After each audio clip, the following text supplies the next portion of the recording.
नमस्कार। केंद्रीय मंत्रिमंडल में मेरे सहयोगी श्री अश्विनी वैष्णव जी,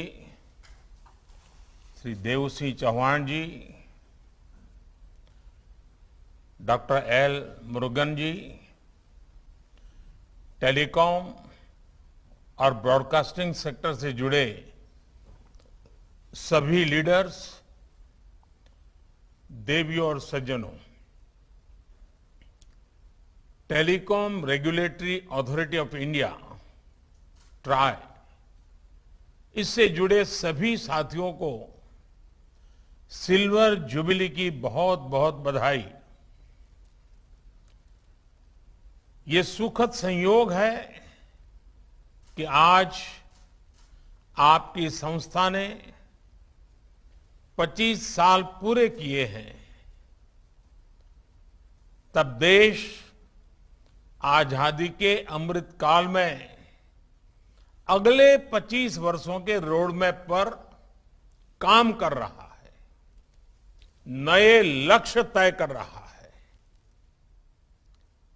थोड़ी देर पहले मुझे देश को अपना खुद से निर्मित 5G टेस्ट बेड राष्ट्र को समर्पित करने का अवसर मिला है। ये टेलीकॉम सेक्टर में क्रिटिकल और आधुनिक टेक्नोलॉजी की आत्मनिर्भरता की दिशा में एक अहम कदम है। मैं इस प्रोजेक्ट से जुड़े सभी साथियों को, हमारे IITs को बहुत बहुत बधाई देता हूं। साथ ही मैं देश के युवा साथियों को, रिसर्चर्स और कंपनीज को आमंत्रित करता हूं कि वो उस टेस्टिंग फैसिलिटी का उपयोग 5G टेक्नोलॉजी के निर्माण के लिए करें। विशेष रूप से हमारे स्टार्टअप्स के लिए अपने प्रोडक्ट टेस्ट करने का ये बहुत बड़ा अवसर है। यही नहीं, 5GI के रूप में जो देश का अपना 5G स्टैंडर्ड बनाया गया है, वो देश के लिए बहुत गर्व की बात है। ये देश के गांवों में 5G टेक्नोलॉजी पहुंचाने और उस काम में बहुत बड़ी भूमिका निभाएगा। साथियों, 21वीं सदी के भारत में कनेक्टिविटी देश की प्रगति की गति को निर्धारित करेगी। इसलिए हर स्तर पर कनेक्टिविटी को आधुनिक बनाना ही होगा और इसकी बुनियाद का काम करेंगे आधुनिक इंफ्रास्ट्रक्चर का निर्माण, आधुनिक टेक्नोलॉजी का ज्यादा से ज्यादा इस्तेमाल।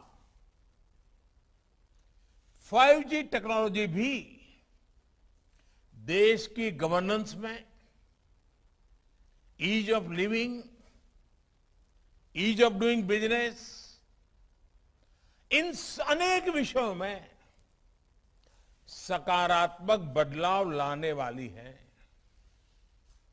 इससे खेती, स्वास्थ्य, शिक्षा, इंफ्रास्ट्रक्चर और लॉजिस्टिक्स, हर सेक्टर में ग्रोथ को बल मिलेगा। इससे सुविधा भी बढ़ेगी और रोजगार के भी नए अवसर बनेंगे। अनुमान है कि आने वाले 1.5 दशक में 5G से भारत की अर्थव्यवस्था में $450 बिलियन का योगदान होने वाला है। यानी ये सिर्फ इंटरनेट की गति नहीं, बल्कि प्रगति और एम्प्लॉयमेंट जनरेशन की गति को भी बढ़ाने वाला है। इसलिए 5G तेजी से रोल आउट हो, इसके लिए सरकार और इंडस्ट्री दोनों को कलेक्टिव एफर्ट्स की जरूरत है। इस दशक के अंत तक हम 6G सर्विस भी लॉन्च कर पाए, इसके लिए भी हमारी टास्क फोर्स काम करना शुरू कर चुकी है। साथियों, हमारा प्रयास है कि टेलीकॉम सेक्टर और 5G टेक्नोलॉजी में हमारे स्टार्टअप्स तेजी से तैयार हो, ग्लोबल चैंपियन बने। हम अनेक सेक्टर्स में दुनिया के एक बड़े डिजाइन पावर हाउस है। टेलीकॉम इक्विपमेंट मार्केट में भी भारत के डिजाइन चैंपियंस का सामर्थ्य हम सभी जानते हैं। अब इसके लिए जरूरी R&D इंफ्रास्ट्रक्चर और प्रक्रियाओं को आसान बनाने पर हमारा विशेष फोकस है, और इसमें आप सबकी भी बहुत बड़ी भूमिका है। साथियों, आत्मनिर्भरता और स्वस्थ स्पर्धा कैसे समाज में, अर्थव्यवस्था में मल्टीप्लायर इफेक्ट पैदा करती है, इसका एक बेहतरीन उदाहरण हम सब गर्व से कह सकते हैं, हमारा टेलीकॉम सेक्टर है। हम जरा पुरानी तरफ नजर करें। 2G का काल, 2G का काल यानी निराशा, हताशा, करप्शन, पॉलिसी पैरालिसिस, और आज उस कालखंड से बाहर निकलकर देश ने 3G से 4G और 5G और 6G तक की तरफ तेजी से कदम बढ़ाए हैं। ये ट्रांजिशन बहुत स्मूथली, बहुत ट्रांसपेरेंसी के साथ हो रहा है, और इसमें TRAI की बहुत महत्वपूर्ण भूमिका रही है। रिट्रोस्पेक्टिव टैक्सेशन हो या AGR जैसे मुद्दे, जब भी इंडस्ट्री के सामने चुनौतियां आई हैं, तो हमने उतनी ही गति से रिस्पॉन्ड करने का प्रयास किया है, और जहां जहां जरूरत पड़ी हमने रिफॉर्म भी किया है। ऐसे ही प्रयासों ने एक नया विश्वास पैदा किया। इसी का परिणाम है कि 2014 से पहले एक दशक से ज्यादा समय में जितना FDI टेलीकॉम सेक्टर में आया है, उसमें 1.5 गुना से अधिक सिर्फ इन 8 सालों में आया है। भारत के पोटेंशियल पर इन्वेस्टर्स के इसी सेंटिमेंट्स को मजबूत करने की जिम्मेदारी हम सभी पर है। साथियों, बीते वर्षों में सरकार जिस तरह नई सोच और अप्रोच के साथ काम कर रही है, उससे आप सभी भली भांति परिचित हैं। साइलोज वाली सोच से आगे निकलकर अब देश whole of the government approach के साथ आगे बढ़ रही है। आज हम देश में टेली डेंसिटी और इंटरनेट यूजर्स के मामले में दुनिया में सबसे तेजी से एक्सपांड हो रहे हैं, तो उसमें टेलीकॉम समेत कई सेक्टर्स की भूमिका रही है। सबसे बड़ी भूमिका इंटरनेट की है। 2014 में जब हम आए तो हमने सबका साथ सबका विकास और इसके लिए टेक्नोलॉजी के व्यापक उपयोग को अपनी प्राथमिकता बनाया। इसके लिए सबसे जरूरी ये था कि देश के करोड़ों लोग आपस में जुड़े, सरकार से भी जुड़े, सरकार की भी सभी इकाइयां, चाहे केंद्र हो, राज्य हो, स्थानीय स्वराज संस्थाएं हो, वे भी एक प्रकार से एक ऑर्गेनिक इकाई बन करके आगे बढ़े, आसानी से कम खर्च में जुड़े,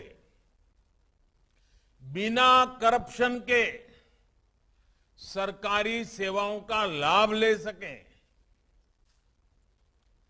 इसलिए हमने जनधन, आधार, मोबाइल की ट्रिनिटी को डायरेक्ट गवर्नेंस का माध्यम बनाना तय किया। मोबाइल गरीब से गरीब परिवार की भी पहुंच में हो, इसके लिए हमें देश में ही मोबाइल फोन की मैन्युफैक्चरिंग पर बल दिया। परिणाम यह हुआ कि मोबाइल मैन्युफैक्चरिंग यूनिट्स 2 से बढ़कर 200 से अधिक हो गई। आज भारत दुनिया का सबसे बड़ा मोबाइल फोन मैन्युफैक्चरर है और जहां हम अपनी जरूरत के लिए फोन इंपोर्ट करते थे, आज हम मोबाइल एक्सपोर्ट के नए रिकॉर्ड बना रहे हैं। साथियों, मोबाइल कनेक्टिविटी बढ़ाने के लिए जरूरी था कि कॉल और डेटा महंगा ना हो। इसलिए टेलीकॉम मार्केट में हेल्दी कंपटीशन को हमने प्रोत्साहन किया। इसी का परिणाम है कि आज हम दुनिया के सबसे सस्ता डेटा प्रोवाइडर्स में से एक है। आज भारत देश के हर गांव तक ऑप्टिकल फाइबर से जोड़ने में जुटा है। आपको भी पता है कि 2014 से पहले भारत में 100 ग्राम पंचायत, 100 ग्राम पंचायतें भी ऑप्टिकल फाइबर कनेक्टिविटी से नहीं जुड़ी थी। आज हम करीब 2.25 लाख ग्राम पंचायतों तक ब्रॉडबैंड कनेक्टिविटी पहुंचा चुके हैं। कुछ समय पहले ही सरकार ने देश के नक्सल प्रभावित अनेक जनजातीय जिलों में भी 4G कनेक्टिविटी पहुंचाने की बहुत बड़ी योजना को स्वीकृति किया है। ये 5G और 6G टेक्नोलॉजी के लिए भी अहम है और मोबाइल और इंटरनेट के दायरे का भी इससे विस्तार होगा। साथियों, फोन और इंटरनेट तक ज्यादा से ज्यादा भारतीयों की पहुंच ने भारत के एक बहुत बड़े पोटेंशियल को खोल लिया है। इसने देश में एक सशक्त डिजिटल इंफ्रास्ट्रक्चर की नींव रखी है। इसने देश में सर्विस की एक बहुत बड़ी डिमांड पैदा की है। इसका एक उदाहरण देश के कोने कोने में बनाए गए 4 लाख कॉमन सर्विस सेंटर्स हैं। इन कॉमन सर्विस सेंटर्स में आज सरकार की सैकड़ों सर्विसेज गांव के लोगों तक पहुंच रही हैं। ये कॉमन सर्विस सेंटर्स लाखों युवाओं को रोजगार का भी माध्यम बने हैं। मैं पिछले दिनों गुजरात में एक कार्यक्रम में गया था। वहां दाहोद जिला जो जनजातीय क्षेत्र है, आदिवासी विस्तार है, वहां का एक दिव्यांग कपल मिला मुझे। वो कॉमन सर्विस सेंटर चलाते हैं। उन्होंने कहा मैं दिव्यांग था तो मुझे ये थोड़ी मदद मिल गई और मैंने शुरू किया, और आज वो 28-30 हजार रुपया आदिवासी क्षेत्र के दूर-दराज गांव में कॉमन सर्विस सेंटर से कमा रहे हैं। मतलब ये हुआ कि आदिवासी क्षेत्र के नागरिक भी ये सेवाएं क्या है, ये सेवाएं कैसे ली जाती है, ये सेवा कितनी सार्थक है, इसको भी जानते हैं। और एक दिव्यांग कपल वहां छोटे से गांव में लोगों की सेवा भी करता है, रोजी रोटी भी कमाता है। ये डिजिटल टेक्नोलॉजी किस प्रकार से बदलाव ला रही है। साथियों, हमारी सरकार टेक्नोलॉजी को निरंतर अपग्रेड करने के साथ साथ देश के डिलीवरी सिस्टम को भी लगातार सुधार रही है। इसने देश में सर्विस और मैन्युफैक्चरिंग दोनों से जुड़े स्टार्टअप इकोसिस्टम को बल दिया है। ये भारत को दुनिया का तीसरा सबसे बड़ा स्टार्टअप इकोसिस्टम बनाने के पीछे एक अहम कारण है। साथियों, ये whole of the government approach हमारे ट्राई जैसे तमाम रेगुलेटर्स के लिए भी वर्तमान और भविष्य की चुनौतियों से निपटने के लिए अहम है। आज रेगुलेशन सिर्फ एक सेक्टर की सीमाओं तक सीमित नहीं है। टेक्नोलॉजी अलग अलग सेक्टर्स को इंटरकनेक्ट कर रही है। इसलिए आज कोलैबोरेटिव रेगुलेशन की जरूरत हुई हर कोई स्वाभाविक रूप से अनुभव कर रहा है। इसके लिए जरूरी है कि तमाम रेगुलेटर्स